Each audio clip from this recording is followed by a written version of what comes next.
Hi all, వేడివేడిగా అయితే వాళ్ళు పావు బజ్జీ చేసుకుందామండి. అది ఎలా చేసుకోవాలో చూసేద్దాం. ఫస్ట్ అయితే మనం కడాయి పెట్టుకొని, నేనైతే నెయ్యి వాడుతున్నానండి. నెయ్యి వేసుకొని ఒక హాఫ్ స్పూన్ జీలకర్ర వేసుకొని, ఒక పెద్ద ఉల్లిపాయ, అలాగే ఒక 2 పచ్చిమిర్చి చిన్నగా కట్ చేసుకుని అవి వేపుకుందామండి.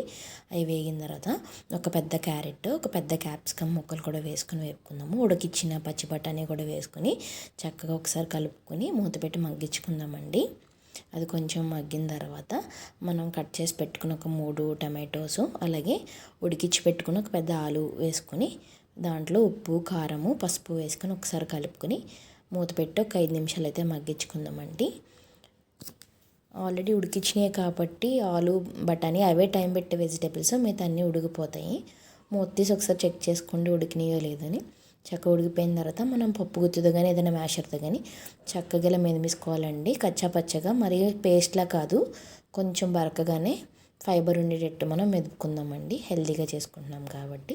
సో దాంట్లో దాన్ని వాటర్ పోసి గ్యాస్ మీద పెట్టుకొని ఒక 1/4 టీ స్పూన్ గరం మసాలా వేసుకొని చక్కగా మూత పెట్టి మరిగించుకుందామండి.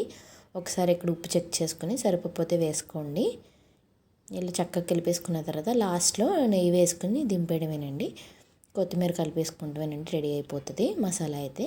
నెక్స్ట్ వచ్చేసి మనం పెనానికి నెయ్యి రాసేసుకొని చక్కగా మనకి పావుస్ ఉంటాయి కదా, అవి బ్రెడ్లు అండి.